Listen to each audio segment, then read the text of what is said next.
today's topic, getting your first customer. This is a topic that comes up all the time or not at all. And when it comes up, it's great because there are so many ways to get those first customers. Yeah. But when it doesn't come up, that's when you really have to be concerned because it means somebody's building a product in a vacuum. They're not even thinking about customers. You should be doing customer interviews before you start building. You should be doing listening labs. You can look up a listening lab. It's basically where you present a product to a customer and you ask them to try it and they move on to the next phase. And you gently say, your friend sent you this, tell me what you're doing. But you don't direct them too much. And then there's directed listening labs. There's all kinds of modalities here. What I like about the talk we gave yesterday at Founder University, this came up because they created an exercise. Right. Because one of the things founders reported to us in a survey, which they didn't say, this is why surveys are really good when you're running something, is to constantly do surveying and don't worry about survey burnout. Don't worry about your customers feeling like you sent them too many surveys. They don't have to do them. They're not forced to do them. So survey early and often, and then you want to double click on the survey. In our survey, how to raise money comes up, how to hire, but also people may not vocalize it, but they did check it off of a list, how to get my first customers. Yes.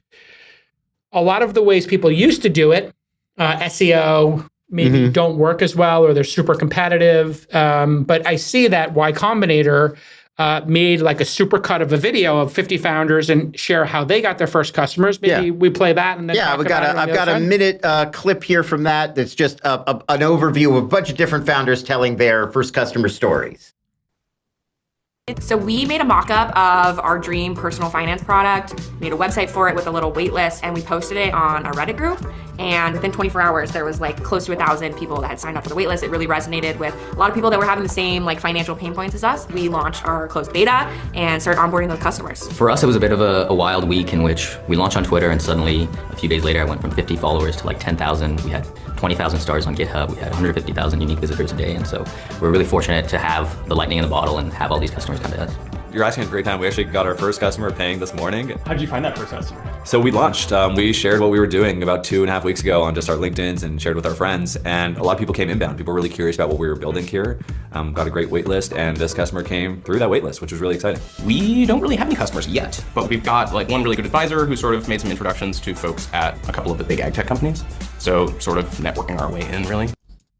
All right. Great stuff. A pretty good overview of a bunch of the different sort of techniques that come up producing discoverable content. We heard people talking about embedding themselves authentically within the community. So going to Hacker News, going to Reddit, going to places where potential customers already work, and then influencer marketing or PR and like get introductions through friends of friends of friends and trying to sort of zeroing in on people there. So we also found a blogger named Ali Abulata surveyed 120 different public companies and analyzed all of their go-to-market strategies and produced these two flowcharts based on whether you're looking for high intent or low intent customers. And so we've got those pulled in as well. Maybe you want to talk about high intent versus low intent? High intent, they need something right now. Right.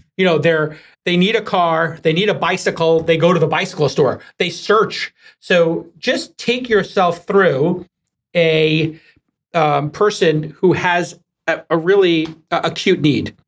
I need a bicycle because I'm starting my Uber Eats DoorDash job on Monday in Manhattan. So what do? That person might do a Google search. They might go to Facebook Marketplace. They might type in, electric bikes and wind up on a Reddit page. They might talk to their friends. They might go to a Facebook group of DoorDashers in New York. These are small niche communities. And the way you do it is by imagining you're the person. So here in this go-to motion flow chart, you have high intent customers, no viable alternatives. So if there's no viable alternatives, you're making the product.